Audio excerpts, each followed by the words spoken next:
Boa noite, meus irmãos. Entramos na reta final da carta aos Efésios. Praticamente já gastamos até aqui 15 meses, mas esse mês nós concluímos essa série. Nesse tempo, nós passamos por um primeiro período, nos capítulos 1 a 3 da carta, em que ele descreve o plano de Deus. E não somente o plano de Deus, como é que alguém entra nesse plano, faz parte desse plano, e a definição do que é um cristão está exatamente nos capítulos 1 a 3. Uma vez estabelecido o plano de Deus, como nós somos inseridos, identificados dentro desse plano, no capítulo 4, versículo 1, ele passa a falar sobre a conduta do Filho de Deus. E após falar já alguma coisa sobre a conduta do Filho de Deus no capítulo 4 e parte do capítulo 5, falando ainda da conduta do Filho de Deus, ele entra no assunto família. E ele aborda a questão das relações entre o seu marido e a sua esposa, entre pais e filhos, entre patrão e empregados, assunto que ele encerra no capítulo 9. Acaba o assunto de conduta e comportamento de cristão e ele entra num assunto que muda a atmosfera totalmente. Enquanto ele estava tratando da questão pacífica da vida no lar, agora ele entra no versículo 10 falando exatamente sobre batalha espiritual. O que é que Deus tem a dizer sobre esse assunto? Convém nós voltarmos lá no capítulo 2 e nos firmarmos num texto que nós contemplamos bastante tempo atrás. No versículo 2 de Efésios, capítulo 2, diz: nos quais costumavam viver quando seguiam a presente ordem deste mundo, e o príncipe do poder do ar, o espírito que agora está atuando nos que vivem na desobediência. Ali Paulo estabeleceu, definiu, abriu para nossa compreensão que todo indivíduo que vive nesse mundo está debaixo dessa ordem, que não tem nada de nova ordem, é uma velha ordem, que é comandada, articulada pelo próprio diabo, é o que ele diz aqui no versículo 2. Então vejam, toda a raça humana está subjugada, está controlada à sua maneira, conforme esse capítulo. E a partir daí ele descreve a salvação em Cristo, nós temos a redenção e agora nos filiamos a Deus, rompemos com essa velha ordem. Rompemos com os valores dessa ordem, com os princípios dessa ordem. E agora temos uma nova vida. Enquanto antes estávamos na correnteza que nos levava para um lugar só, agora nós temos que nadar contra a correnteza. Nadando a favor da correnteza, entenda isso, qualquer peixe morto nada. E assim nós podíamos nadar, porque nós éramos mortos espiritualmente e fazia todo sentido andar de acordo com esse mundo. Mas uma vez que nós fizemos uma curva de 180 graus e agora estamos nadando contra a correnteza, agora vêm as dificuldades. Dificuldades no que tange a essa relação que nós temos com o império, com o poder das trevas, o poder espiritual. Daniel descreve isso quando ele fala do anjo Miguel que tinha que lhe trazer uma resposta, e é dito que o anjo Miguel ficou 21 dias retido, bloqueado, não podendo vir chegar até Miguel. Ele experimentou a oposição satânica.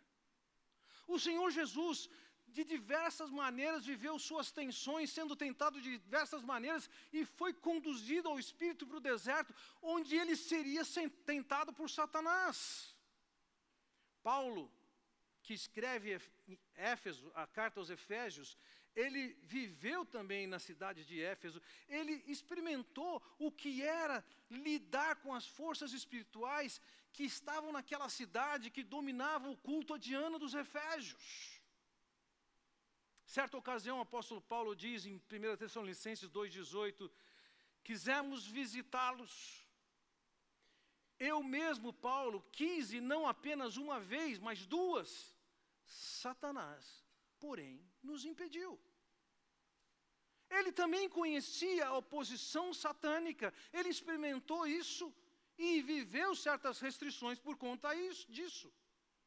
Quando Paulo se reuniu com a liderança da igreja de Éfeso, na cidade de Mileto, história essa registrada em Atos capítulo 20, Paulo narra que entre eles, após a sua partida, entre eles entrariam lobos vorazes e pessoas que chegariam com doutrinas falsas, com ensinos mentirosos, e lógico, isso era baseado, inspirado na orientação satânica. Paulo conhecia muito bem essa questão de batalha espiritual. Ele experimentava isso no dia a dia.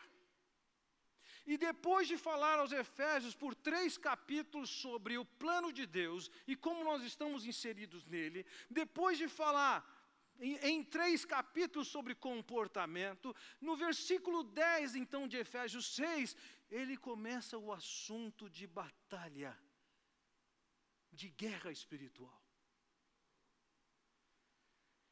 Vejam, ao tratarmos desse assunto, nós precisamos de vencer algumas barreiras.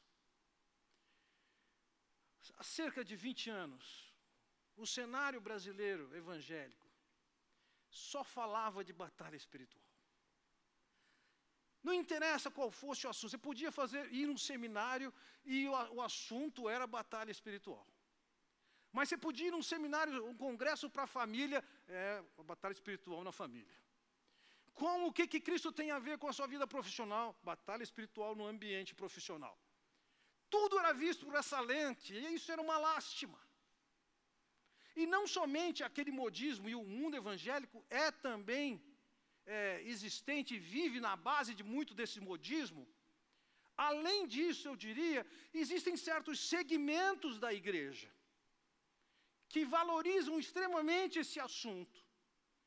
E nem sempre suas orientações, suas instruções estão baseadas no que as Escrituras ensinam. Nós somos um povo que na base da nossa formação e na base da nossa mentalidade está a influência indígena com a sua mentalidade animista, em que tudo que acontece no nosso meio acontece como reflexo de uma ação de espírito, do que acontece na ordem espiritual. Da mesma maneira, os negros que vieram para o Brasil da África também vieram com a mentalidade minista. O que acontece no mundo real, concreto, é consequência de brigas que estão acontecendo lá. E, de certa maneira, isso se manifestou e ainda se manifesta em diversos lugares do país, na expectativa e na visão que isso tem. É daí que surgem as benzedeiras e por aí afora. Muitas vezes as pessoas chegam a Cristo e não se livram dessa roupagem, dessa mentalidade enganosa, mentirosa. Não conhece o que as Escrituras falam sobre batalha espiritual. Eu me lembro, tempos atrás, recebi uma senhora para conversar sobre problemas da sua vida, da sua família, e ela descrevia que seu marido estava sendo infiel a ela, mas ela sabia. Ela tinha tido uma revelação de uma profetisa na sua igreja. A revelação era que ele tinha feito isso por causa da influência da pomba gira. Falei, peraí, acho que eu já ouvi sobre isso. Não está na Bíblia. Isso está no ambiente espírito. E no caso ali, o que estava acontecendo naqueles dias, 20 anos atrás, era muitas pessoas se passavam por grandes personagens espirituais que tinham de alguma maneira exercido poder sobre as trevas, e o diabo tinha confessado como é que ele fazia uma série de coisas. Eu posso imaginar um ser humano com todas as suas limitações, torcendo o braço do diabo e obrigando ele a falar alguma coisa. E o mais admirável é que a pessoa acreditou no que o diabo teria falado.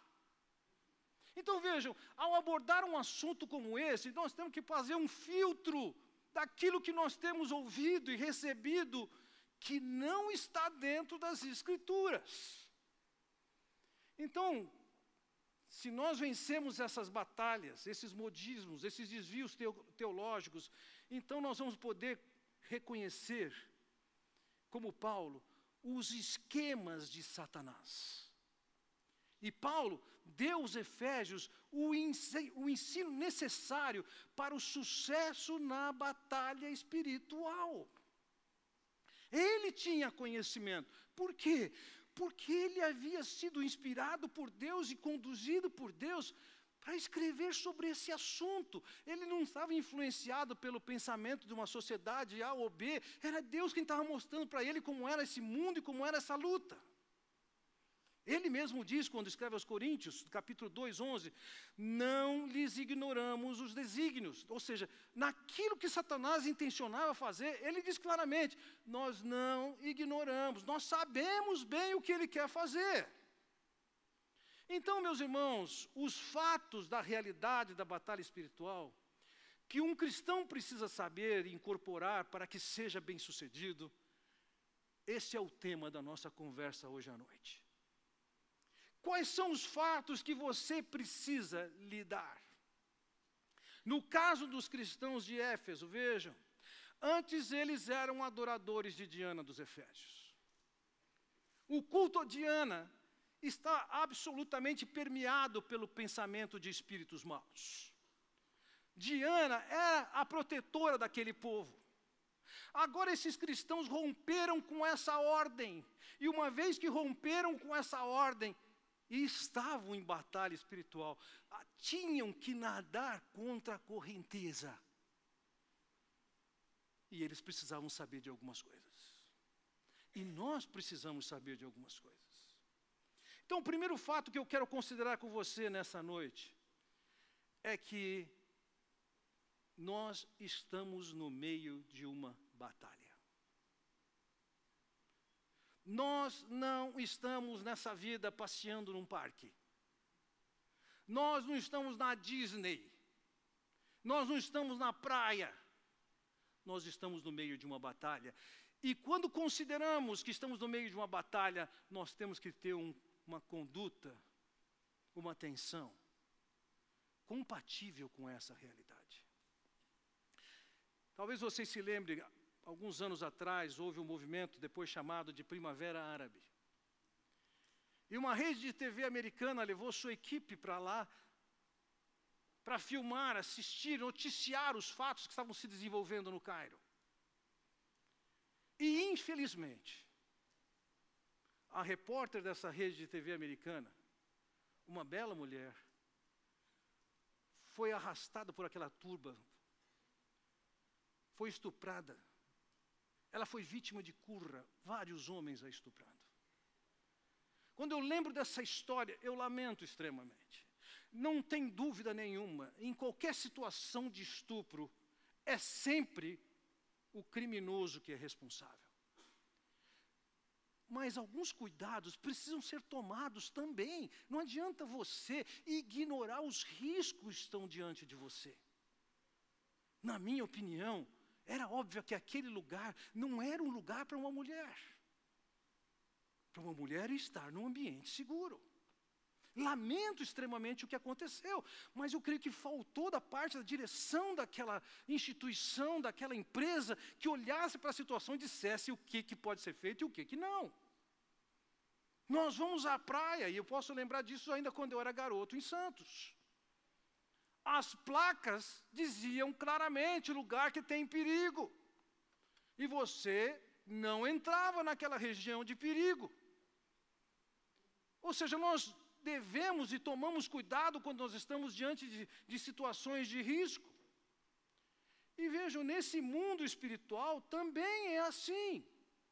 Vejam, no versículo 11, Paulo diz assim: vistam toda a armadura de Deus para poderem ficar firmes contra as ciladas do diabo.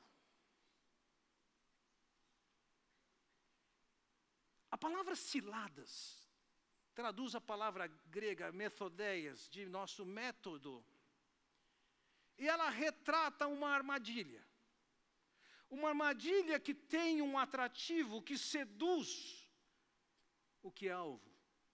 E isso que seduz a pessoa que é alvo, ele também tira os olhos e a atenção da pessoa para o risco que ela possa perceber, até que possa ser capturada.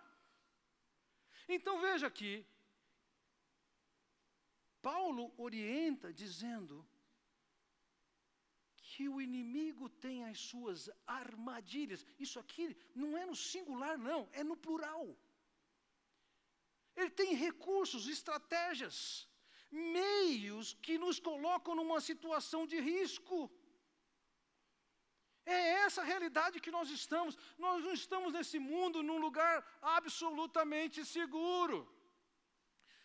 Entre os lugares que eu gostaria de conhecer no mundo, está uma região do Iraque e uma região do Egito. Ambos lugares absolutamente perigosos, e eu não me exponho a isso hoje. Numa breve passagem pelo Egito, numa área que não era considerada tão perigosa, nós tivemos que ter nossa caravana escoltada por policiais, pelo exército. Eu não quero isso para mim. Veja, no mundo espiritual, nós não podemos evitar as armadilhas, mas nós precisamos ter uma noção clara do que está acontecendo, porque nós não estamos passeando no parque. Vejam, no versículo 12 ele diz assim: a nossa luta não é contra pessoas. Opa, estamos no meio de uma luta, temos uma luta, não é uma diversão. A palavra traduzida por luta aqui, ela descreve o que era a luta romana. Era mão a mão. Eram dois homens lutando um contra o outro.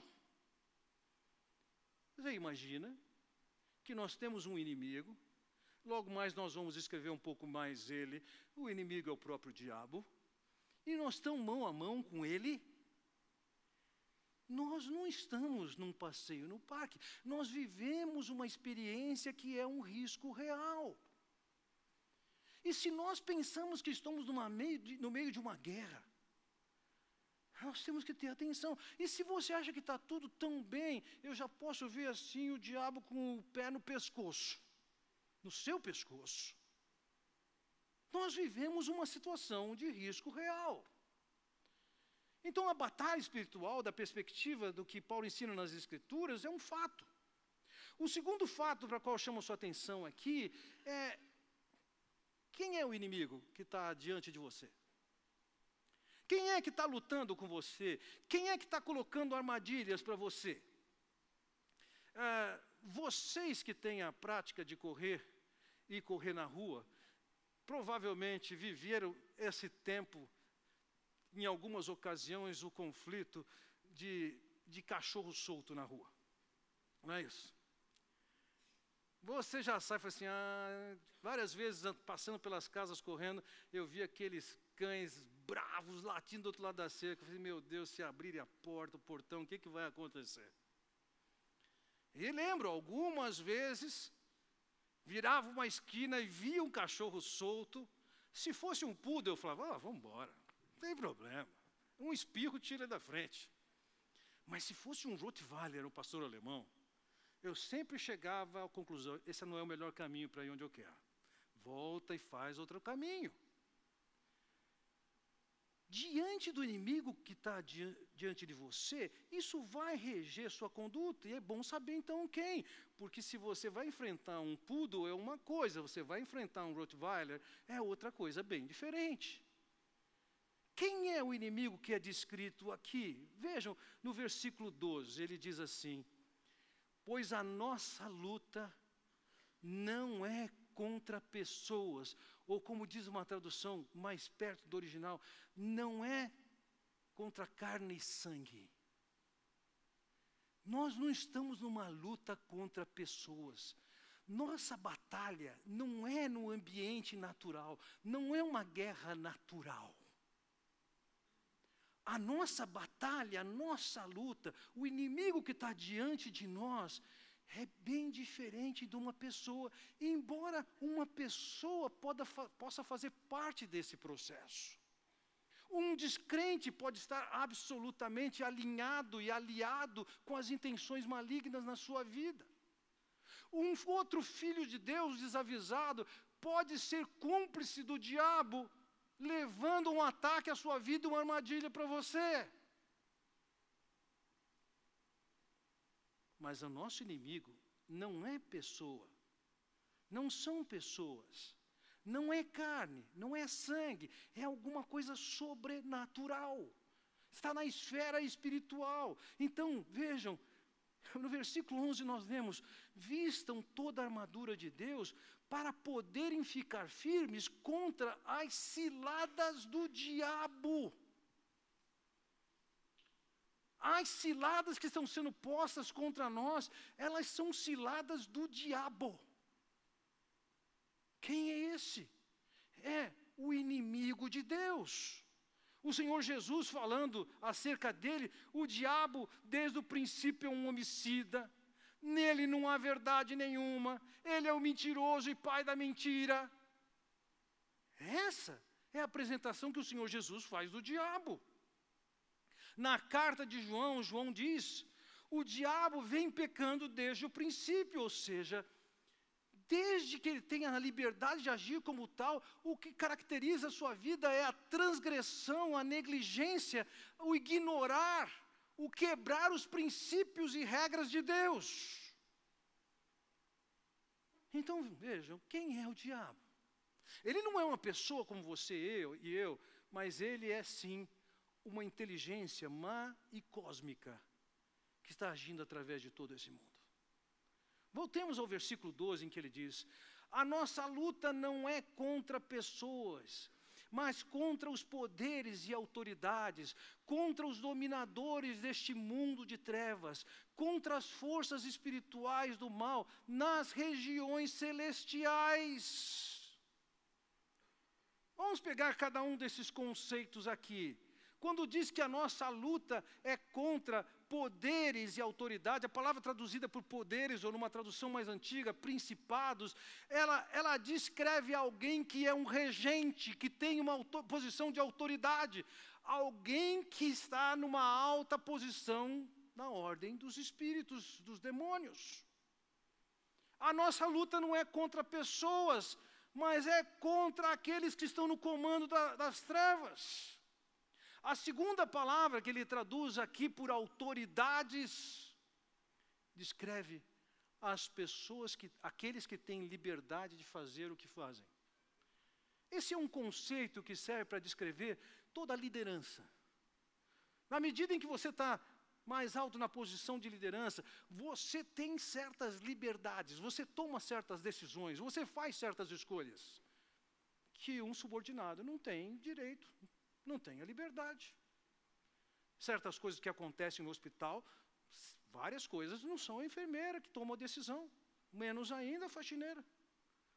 Se o hospital for de qualidade, ele tem um protocolo e foi decidido por pessoas que estão acima. Da mesma maneira, a nossa luta não é contra quem aparece e nos defronta diretamente, mas tem espíritos que comandam, que têm poder, que têm autoridade. Ele diz: aqueles que são dominadores deste mundo tenebroso. É aqueles que governam esse mundo tenebroso. E dentro do ambiente judaico, quando se fala em trevas, queria se transmitir a ideia de ausência de percepção da luz que vinha da revelação de Deus, com o comprometimento da conduta moral. Então o que ele está dizendo aqui é que esse mundo marcado pela sua imoralidade, ela é resultado da influência, de domínio de quem está acima deles, de forças espirituais. Não somente isso, ele fala também de forças espirituais do mal. Isso é, essa ordem, esse mundo espiritual, ele é marcado, ele propõe que haja um rompimento com os padrões que Deus define. É princípio dele a maldade. É princípio dele fugir daquilo que é bom e do que é certo. É princípio dele levar a sociedade de uma maneira diferente daquela que Deus está falando. Vejam, movimentos que nós podemos ver na nossa sociedade, que querem eliminar princípios e valores que as Escrituras descrevem. Não são simplesmente ações de pessoas, existe uma ação de influência satânica nisso.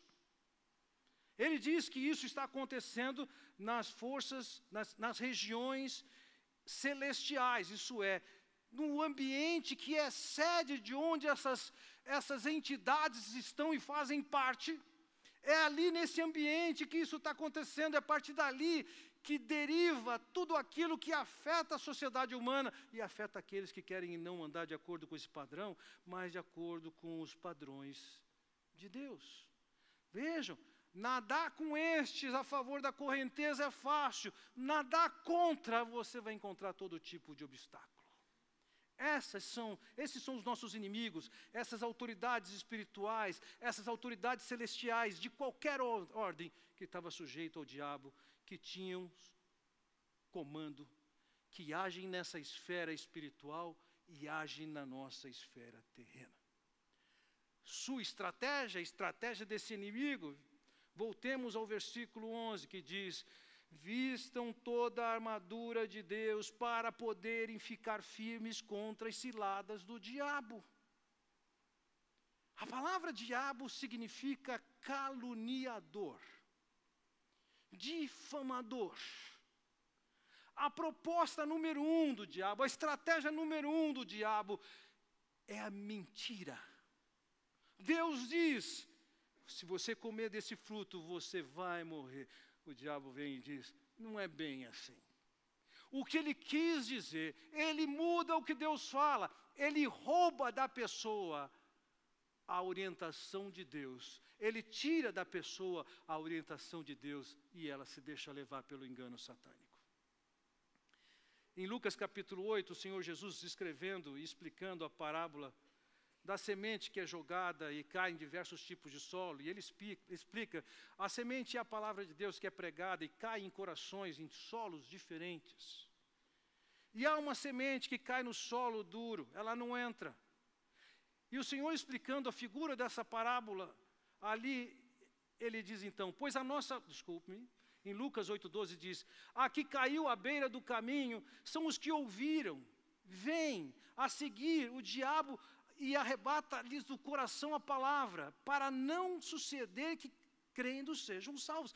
É o diabo que age de uma determinada maneira que tira da pessoa o acesso à palavra de Deus, à revelação de Deus, à luz de Deus, à orientação de Deus. Então, voltamos ao versículo 12, em que ele diz, a nossa luta não é contra pessoas, mas contra os poderes e autoridades, contra os dominadores deste mundo de trevas, contra as forças espirituais do mal nas regiões celestiais. O inimigo é tirano, é cruel, é maldoso. O que é que nós podemos fazer? Quando você pensa dentro do cenário brasileiro e aquilo que você identifica com aquilo que nos ameaça mais claramente, o que é que nós podemos fazer contra um STF, uma presidência, um congresso, de onde vazam sinais de corrupção, de injustiça? Agora entenda isso, esse não é nosso maior inimigo. Se você tem que ir para o Rio de Janeiro hoje em dia, você tem medo. Sem medo do que os traficantes estão fazendo, medo do que as milícias estão fazendo. Agora entenda uma coisa, pior do que esses, são as milícias espirituais, que colocam armadilhas para nós, e nós, tão restritos, tão limitados, tão frágeis diante disso, o que é que nós podemos fazer? O terceiro fato, então, que eu quero considerar com vocês, depois de considerarmos que estamos no meio de uma batalha, que nossa batalha é contra os poderes das trevas, os poderes espirituais, quero considerar com vocês o terceiro fato e daí, nessa circunstância, como é que nós vamos proceder? 5 vezes nesse texto nós encontramos a expressão que diz que nós temos que nos fortalecer, ou melhor traduzindo, eu diria, ser fortalecidos. Veja o que diz o versículo 10. Finalmente, olha como ele começa essa porção do texto que nós estamos tratando hoje.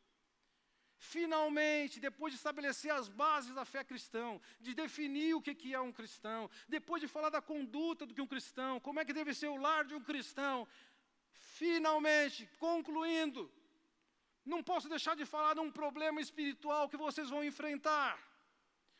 E diante disso, vocês, o texto diz aqui, fortaleçam no Senhor, mas a ideia é, sejam fortalecidos no Senhor. A condição que você e eu vamos ter para lutar nessa batalha espiritual não é fruto de uma habilidade ou de um saber que nós podemos desenvolver ou ter. A condição de enfrentarmos esses desafios que nós temos hoje é nos basearmos na força e no poder de Deus. Nessa palavra força, entenda, é a palavra autoridade. Força aqui traduz a palavra kratos, que compõe as diversas formas de poder e de governo. Então, Deus está numa posição, eu tenho que ser fortalecido pelo fato da posição que Ele ocupa, que está acima de todo principado e potestade. Senhores, livrem-se de qualquer resquício de que nós estamos no meio de uma batalha espiritual e que estão precisando que o Senhor Jesus venha e vença. Já venceu. Tem uma liberdade desses espíritos maus, mas nós já vimos no capítulo 1, versículo 19, todo nome está debaixo da autoridade do Senhor Jesus Cristo. Não existe um enfrentamento que ameace o Senhor Jesus Cristo. Nós não precisamos torcer. Nós não precisamos chamar alguém para nos trazer algum tipo de condição de superar isso. É Deus quem está no comando. E é por Ele que nós vamos ser fortalecidos. Há uma revolta. E nós estamos no meio desse público da revolta. Mas a nossa ligação é direta com aquele que tem toda a autoridade. Não somente isso, ele não só tem a posição de autoridade, como ele tem todo o poder, isso é, ele tem uma força que é inerente a ele, ele é capaz, ele pode interferir nisso.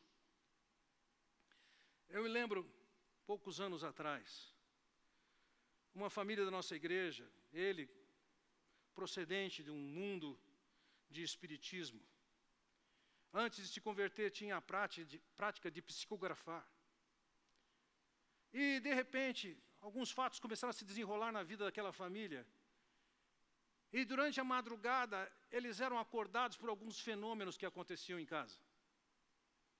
Por conta disso, de perderem a noite de sono e serem perturbados como eram, eles ligaram para 2 amigos deles. Um era próximo, outro um irmão em Cristo, morava do outro lado da rua. Outro era parte da coinonia, do grupo em que frequentavam. Então, o que aconteceu? Sempre que acontecia isso, e pelo que eu me lembro bem, por 15 dias esse casal foi incomodado com esses fenômenos espirituais, e por 15 dias ele chamou seus amigos na madrugada para vir orar com ele. 15 dias depois chegam os 2 homens que eram chamados e o casal colocando o problema. Era visível no rosto deles que eles já não dormiam bem fazia algum tempo. E depois de ter dado algumas instruções, daqui a pouco eu falo um pouco mais sobre isso, eu disse o seguinte, vamos fazer o seguinte. A próxima vez que acontecer isso, você não vai ligar para ele, e muito menos para mim. O seu Deus é que está na posição de autoridade. O seu Deus é quem tem todo o poder. O que precisa ser resolvido é entre você e o seu Deus. E se isso tiver resolvido, o diabo vai cair fora. Senhores, não tem passe, não tem bênção, não tem a oração, não tem a voz de comando. Em vários lugares as pessoas estão dizendo aí, ó, está amarrado, está repreendido. O demônio está sendo mandado para qualquer lugar aí. Não.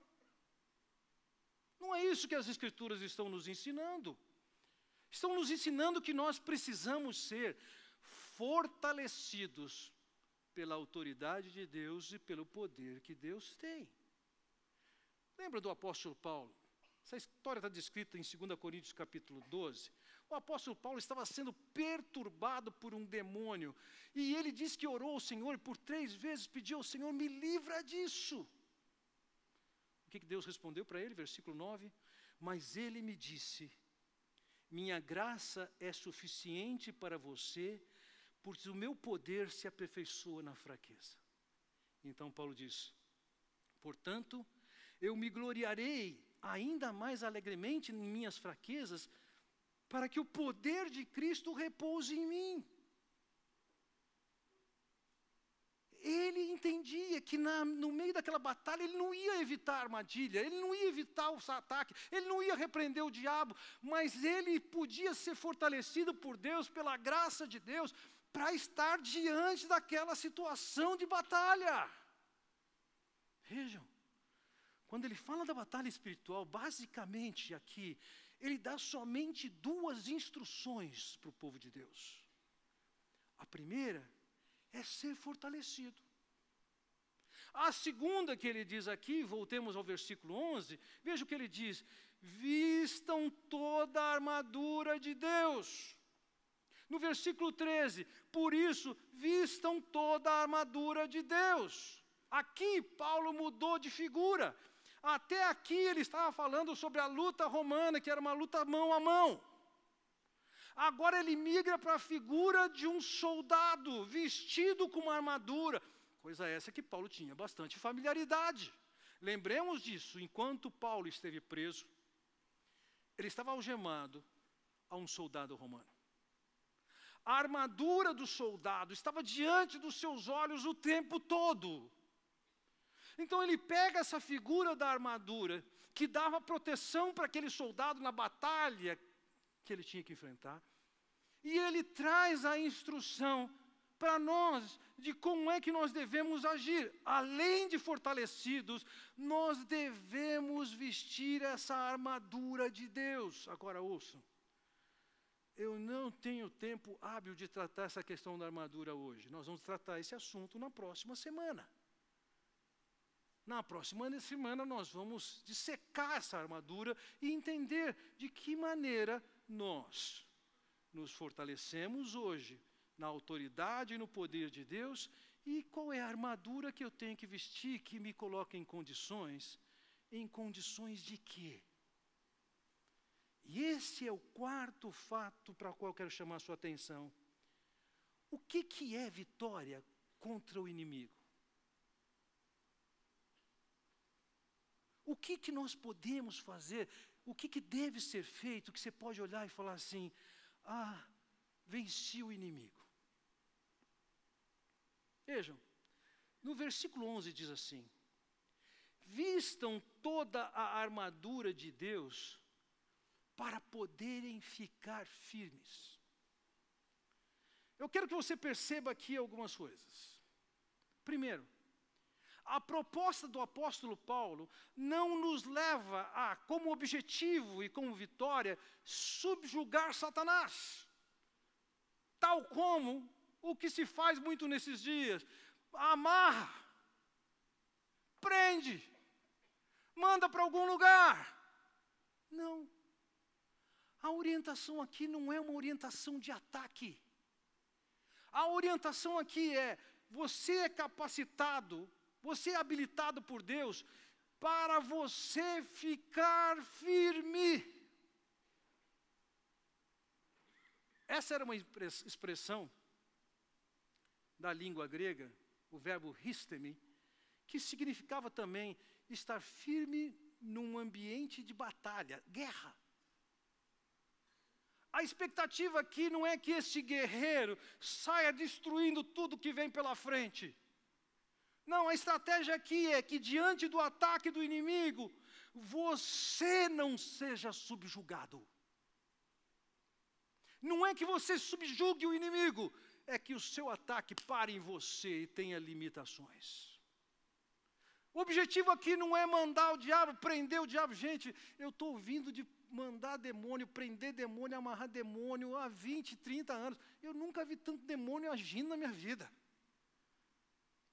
Não existe orientação de a gente eliminar a ação demoníaca e mandá-lo para cá ou para lá e amarrá-lo. A ideia é que o propósito é que você fique firme. Não é fique no ataque. Fique firme e, consequentemente, o quê? Veja versículo 12. Desculpe-me, versículo 13.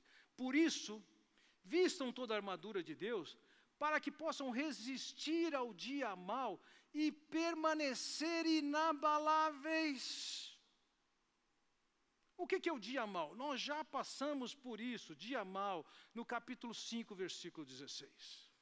E dia aqui, não está em conta aqui, não é considerado aqui um período de 24 horas. O dia aqui está falando de uma era, de uma época.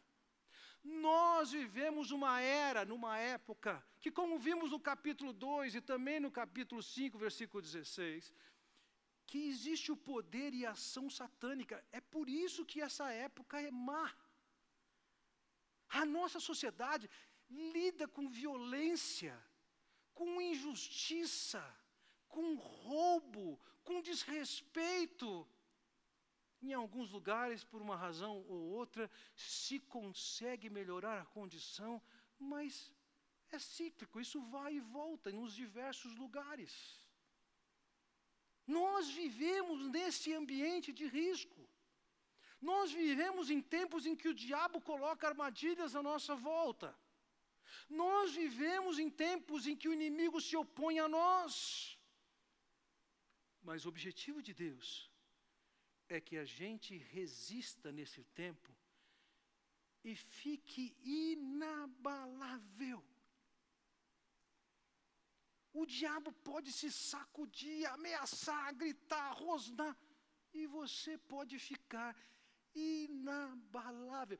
Veja, a vitória que Deus quer que você tenha nesses dias marcados por tantos riscos, não é que você subjugue Satanás, mas que na condição que você está, fortalecido por Deus e com a armadura que Ele dá para nós, que nós possamos ficar firmes, inabaláveis.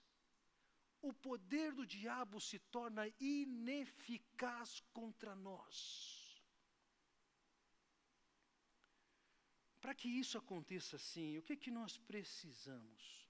Concluindo essa mensagem, o que nós precisamos? O que é que nós vamos fazer? Bem, Pedro certa vez escreveu o seguinte: sede sóbrios e vigilantes. O diabo, vosso adversário, anda em derredor como o leão que ruge, procurando alguém para devorar.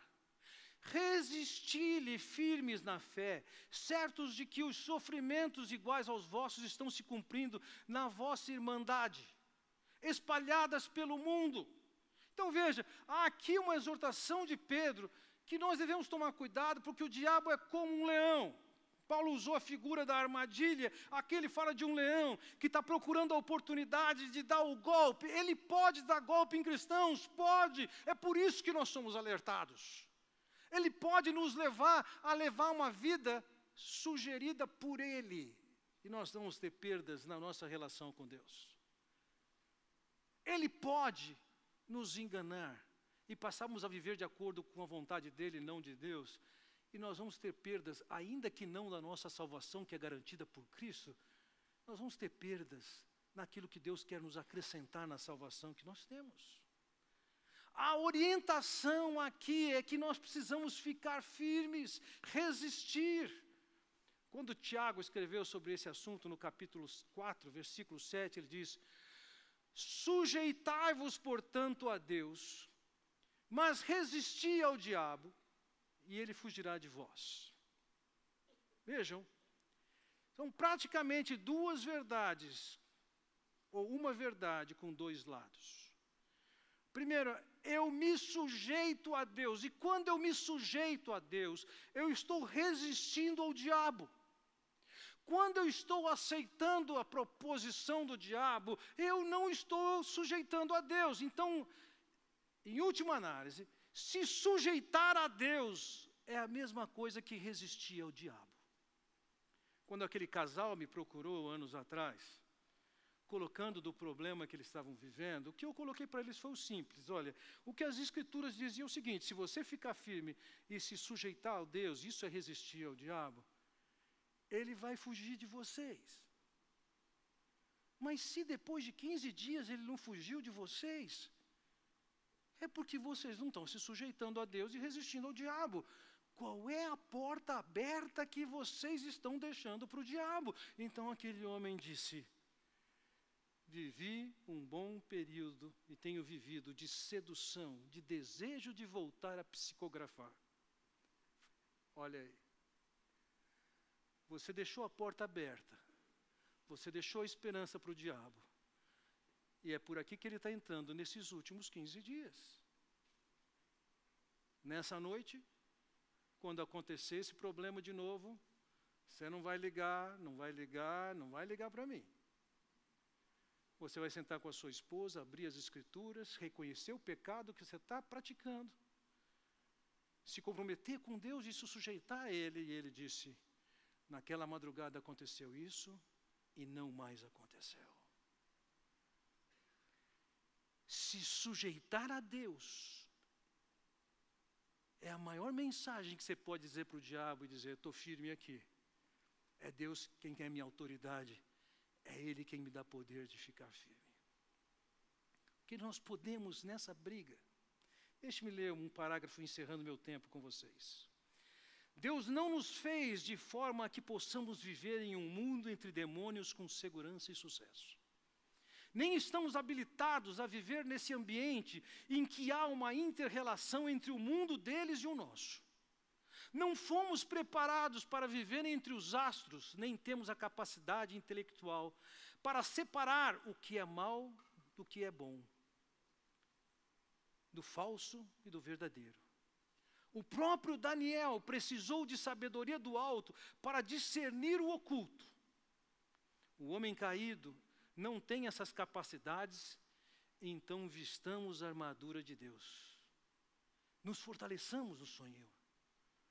Por enquanto, as atitudes de resistir ao diabo e nos sujeitarmos a Deus é o que nos oferece as condições de passarmos nesse mundo, apesar de tantas armadilhas incólumes, vitoriosos, não tocados, mas firmes. Vamos orar. Pai Celestial, quero te agradecer pela oportunidade que temos de olharmos para a Tua Palavra e aprendermos de Ti, da Tua Palavra. Ó Pai bondoso, que cada um de nós possa entender com clareza: estamos num mundo de batalha, de guerra, que precisamos sair vitoriosos. E nós somos vitoriosos a partir de estarmos sujeitos a Ti, resistindo ao inimigo. E com a Tua autoridade e o Teu poder enfrentarmos os desafios do dia a dia. Eu oro, Pai bondoso, no nome do Senhor Jesus Cristo. Amém. Deus os abençoe.